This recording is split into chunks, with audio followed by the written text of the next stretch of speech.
Hi there, I'm Dr. Maya Shetreat from the Terrain Institute, and today I want to talk a little bit about the Mars transit through Aries. So Mars entered Aries June 27th, and we've been in that energy for some time now. And in that time, Jupiter met up with Pluto, which is a very intense, big energy. Saturn entered back into Capricorn. We've had 3 eclipses. So we're still very much in the throes of big change, letting go, taking action, and it's all on rocket fuel. Now, Mars is going to remain in Aries for the next 6 months, okay? And he's not going to enter Taurus until January 2021. The good news is Mars likes to be in Aries and it feels like a good match for his natural energies. Mars in Aries is like when you're in your own hometown, you feel comfortable, you know where the post office is, you know all the secret spots, you don't need to use your GPS to get anywhere, you know how to find everything you need, you feel empowered. So some of what Mars in Aries, Mars feeling empowered looks like is assertiveness, getting clear on what you do or don't want, feeling enthusiastic, keep on going no matter what. And even like not knowing what you can't do, right? It's just like full speed ahead. Now, the less good news here is that in Aries, Mars can get a little out of hand. You could think tantruming toddler, unhinged boss, untethered warrior, right? Wanting things done yesterday, screaming, I want this, you know, and kind of making things happen or even being destructive with no consideration for who is in the way. Mars is the god of war, you know, so it's anger, it's assertiveness, it's action. And Aries is the sign most associated with all of these things. So in Mars in Aries, you have to really think about managing aggression. And Mars in Aries is intense. It puts us or can put us into sympathetic overdrive. I am going to make a separate video on what Mars and Aries can do to our nervous systems and some herbs and remedies for Mars and Aries syndrome. But, you know, much as we might wish for a break, the second half of 2020 is probably not going to feel a whole lot smoother than the first half. Because of this Mars strong energy, among other things. Now, Mars is going to slow speed and then retrograde beginning in August, and then September through November will be in retrograde. And that could actually feel a little more challenging. It might not, because right now Mars in Aries is very energizing. And that can feel really nice. So enjoy it while you have it. We'll get more to Mars in retrograde in a separate video. But basically right now, your job in the context of all of this is to harness Mars force and use it for good. Now, what I really love when I think about Mars in Aries is the idea of being unafraid to be your authentic self. Mars in Aries is the ultimate individual. No shame, no regret. Speak loudly, be brazen, claim who you are, celebrate who you are. That is a gift you can get from Mars in Aries. Mars in Aries can also bring up anger. And, you know, we're so conditioned to believe that anger is bad, but what I would say here is don't be afraid of your feelings. I've heard anger referred to as the psychological equivalent of the immune system. It's a healthy and appropriate response to the presence of injustice. And that can be people crossing your boundaries. That can be the government crossing your boundaries. That can be, unjust practices or unjust policy or unjust institution. So you can use this uptick in anger, though, to propel yourself and your vision of the world forward. I hear a lot of people saying, oh, be careful, you may feel rage, don't lash out. Yes, you may feel rage. Yes, people may tell you that's bad or wrong, but rage is a part of you, just like joy. just like grief, just like sadness, just like goofiness, just like the whole spectrum of emotions. Don't be afraid to feel your rage. Okay? It's powerful, passionate energy. Now, you may want to be selective about the arguments you start. Don't start arguments you're not prepared to finish. Um, but the real question here is, what do you do when you feel rage? Because feeling rage can be absolutely normal. It's all how you move through these powerful forces. How do you move these powerful forces through you, and how do you catalyze them into action? You may feel at times explosive, and you may need to explode and let loose. And I find women in particular really struggle with this kind of energy when these forces come up, because not only are we conditioned to be nice and polite and make people around us feel good and comfortable, but also because we're considered as these creative, nurturing, constructive forces in the world rather than destructive forces. And I think there's a lot to say about that, and maybe I'll make another video about it, because there are these archetypes, including these female goddess archetypes, of women being part of the destruction of unhealthy, dead things in the interest of the birth of new, living, healthy, sustainable, and beautiful things. And who comes to mind right away is Kali Ma, the Hindu goddess of death, destruction, and rebirth. And there are many, many others.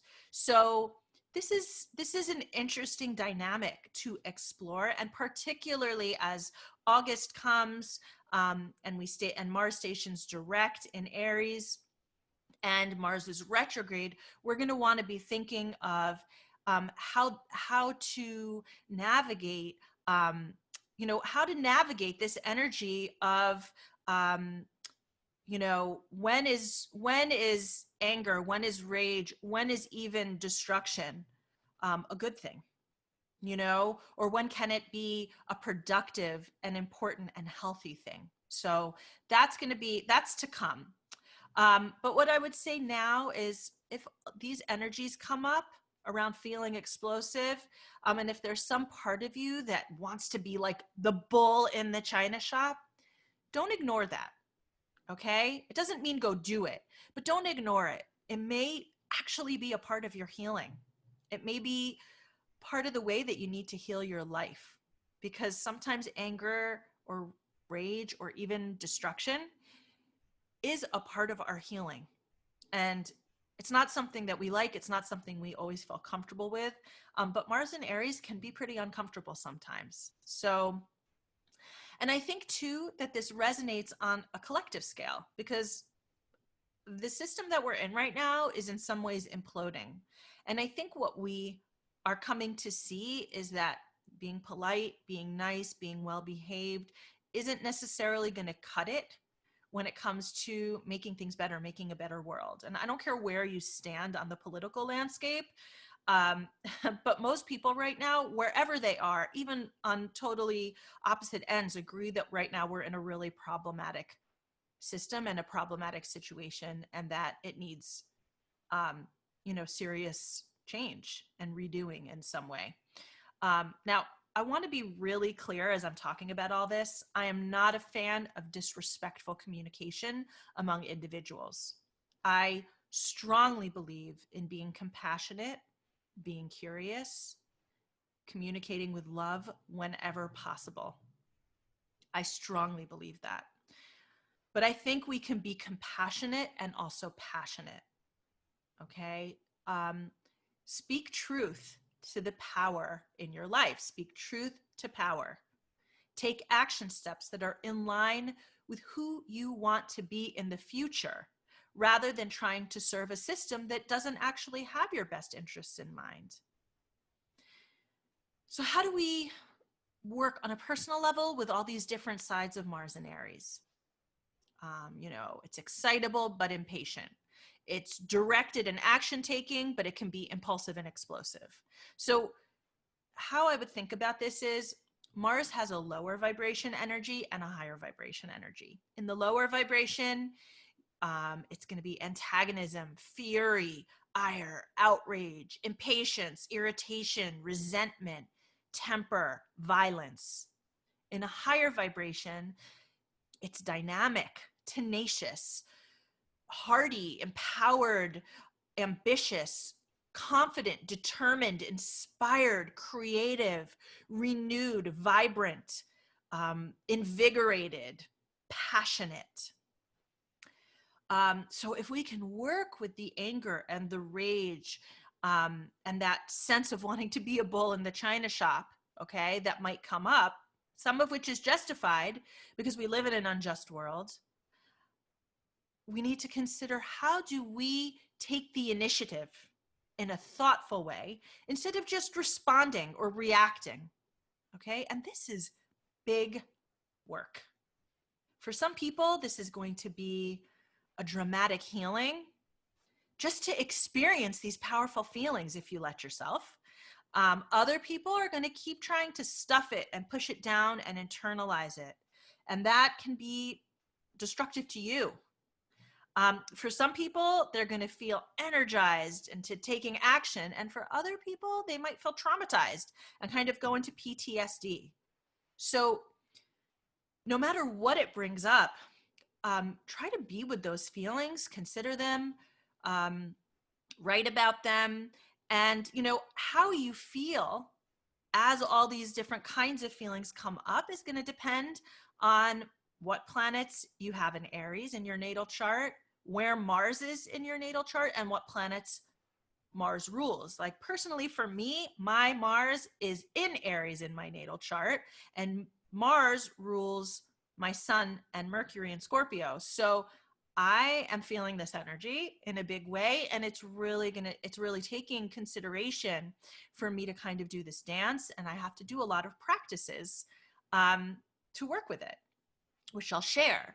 And I'm curious how Mars in Aries has been making you feel so far. Does any of this resonate for you? You can share that in the comments. But I do want to mention some of the ways that you can manage these powerful forces instead of stuffing them or allowing them to get the better of you. You don't want to let them damage you or your relationships or your life in any way, at least not without going in thoughtfully and with consideration. So these are strong forces, and there are strong practices that you can do to work with them and move them through you so they don't come out and explode out of you in ways you don't want. Primal screams. I'm a fan of primal screams.